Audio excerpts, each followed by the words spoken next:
Whew. This is my latest acquisition. The 73 Pontiac Catalina 2-door hardtop. Starlight black with black vinyl top and black cloth interior. Bought it off of Craigslist. Top rusted out. Thank you, Cordova top. It's ruined the car.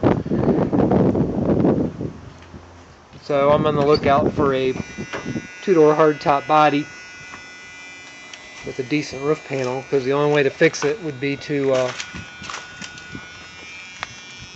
chop her off and put another one on there. Focus.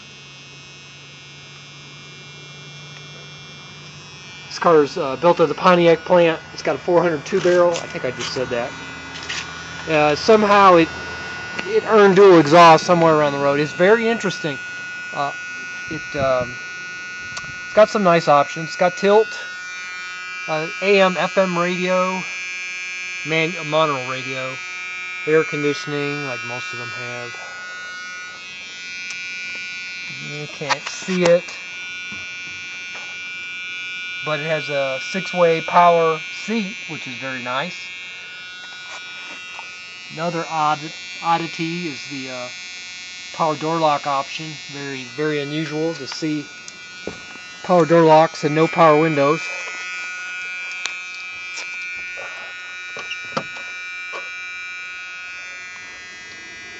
It has the remote trunk release. And I don't know what all that crap is. I bought this car I can't remember how long ago I bought it. I finally got a tag for it. I drove it home. I drove it one time and parked it right here. It's 30 degrees out. I'm freezing. The car's not too happy either.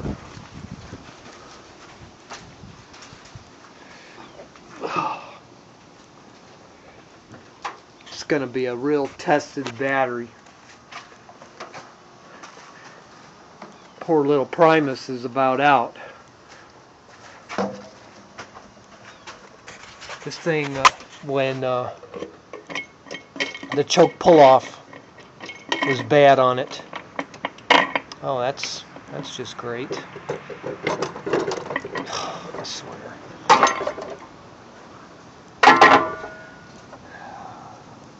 Getting to know your GM car. All right, let's see how we do here. The choke pull-off was bad, so I thought the car would not. It was very, very difficult to start.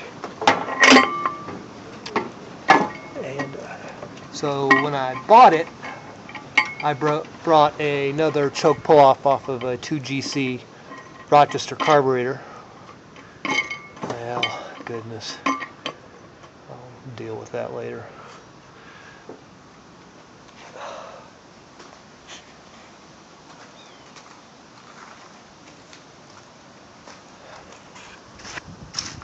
I went to put the choke pull-off on, me thinking I'm just all that. And it turns out the old choke pull-off was good. The previous owner had wired it so the choke was open all the time, and that's why it was just nearly impossible to start. But when I took the choke pull-off, part of the carburetor air horn came with it. Evidently somebody over cranked down on the screw a little bit too hard when they replaced it and busted off part of the carburetor. That wasn't too nice, but the one I put the thing back on there, and it's holding for now, but we'll just see.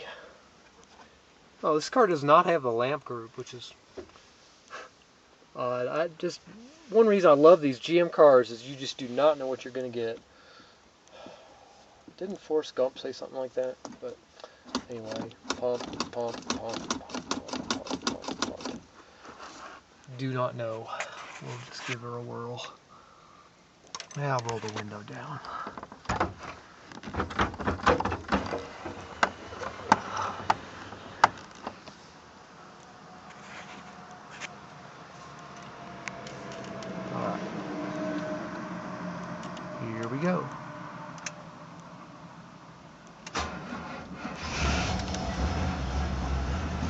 we go. My goodness, it did not crank that well. Oh, oh, that's funny. Uh-oh.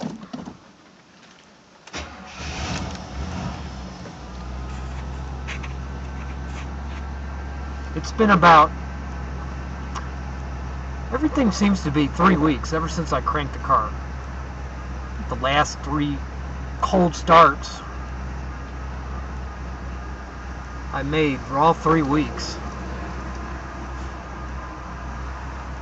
But, oh yeah, custom steering wheel, that is an option. The little pretty red foil Pontiac arrowhead is missing.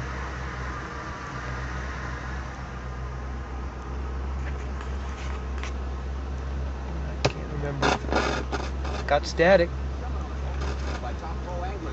Wow. Saltwater Fishing Expo, sponsored by Central Carolina Chevy dealers. January 9th through 11th, State Fairgrounds Brawley. NCPochos.com. AM probably doesn't work. Gotta love these. No, it does. There we go. One of my favorite things about these Delco, some of these Delco radios, is the flip face. AM, FM.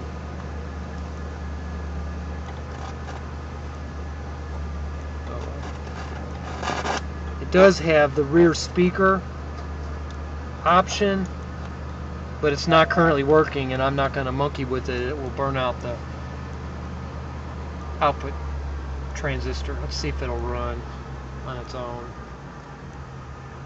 Evidently it will. Column's a little stiff.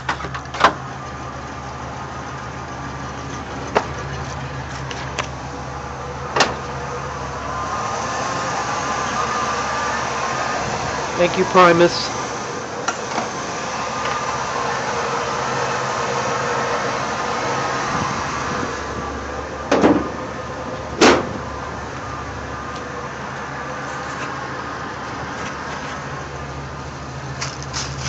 That wheel and rim is off my Delta 88.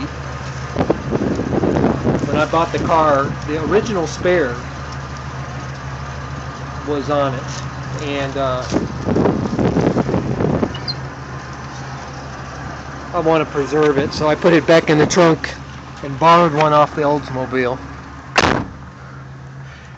The Oldsmobile's got raised white tires on it, raised white lettering tires, which I do not like, but tires are expensive and they're good, so I will probably put all 4 of them on this for the time being.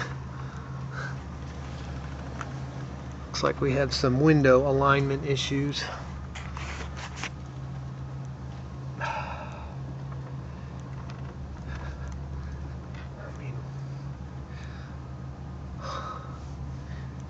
Just in case I die tonight. Why waste an opportunity? Oh boy. Why waste an opportunity? Might as well drive it. Oops. Neutral safety is a little... Neutral safety needs a little alignment.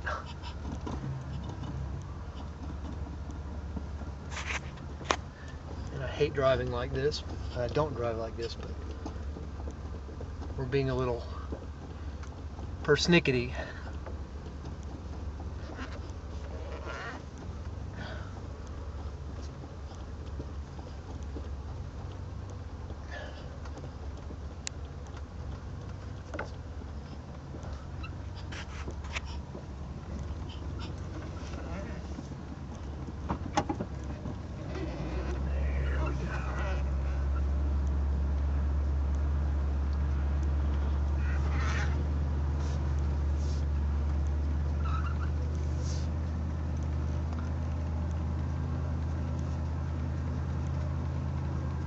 Front yard is starting to look like a like the fairgrounds.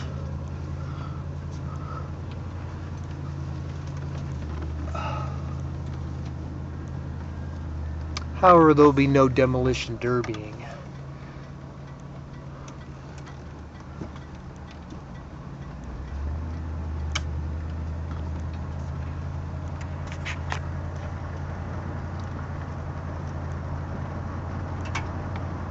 Just kind of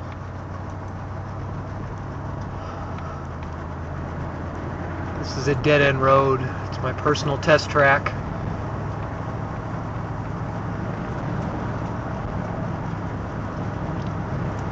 Just get the juices flowing a little.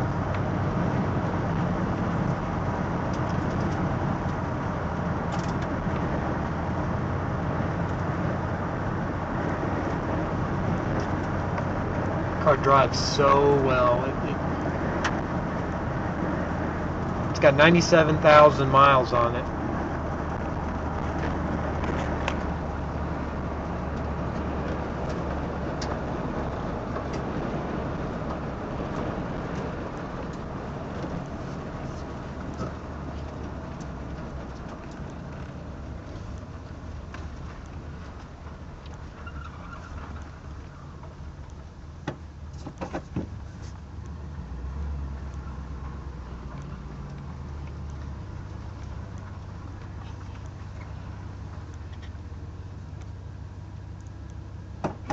It's got a little whine. I think it may be the power steering pump.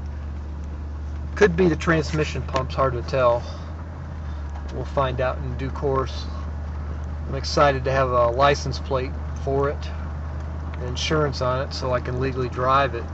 This is not the season to be driving cars like this for fear of getting in my case, getting stuck at work in inclement weather, because I will not drive it in the rain. And there's that rare instance here in North Carolina where we could get the freezing rain and they will salt the roads. Well, they put this brine stuff on there, and which pretty much quarantines just about everything I own.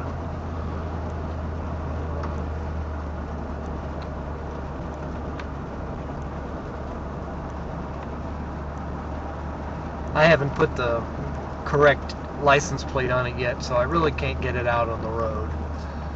I just got it today.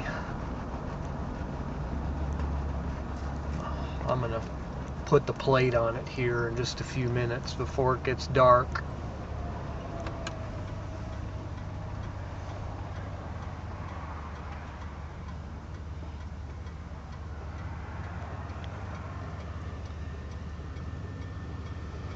It's the magic bus.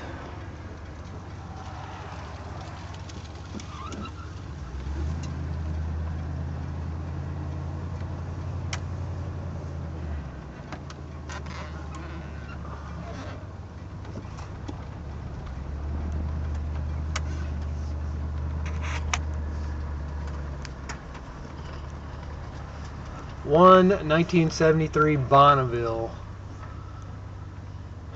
caused all this. Thanks. Now I just can't have enough of these cars.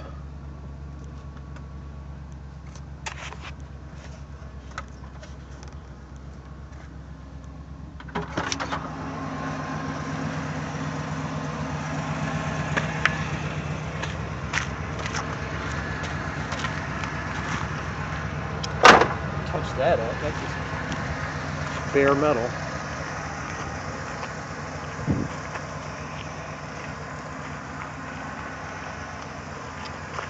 Ideally, white walls in those custom fin wheel covers would be the deal, but I need to put some miles on these Oldsmobile tires before they ruin. I might just run Steelies for a while.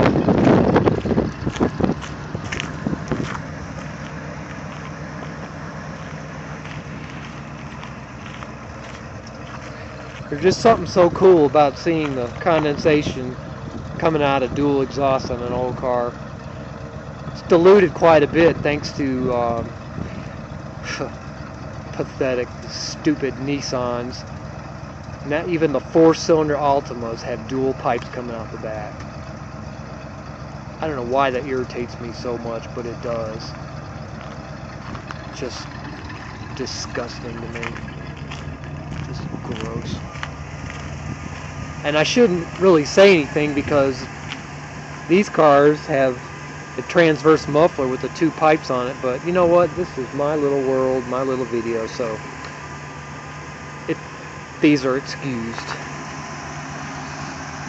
Okay, I'm about to freeze. Have a nice life.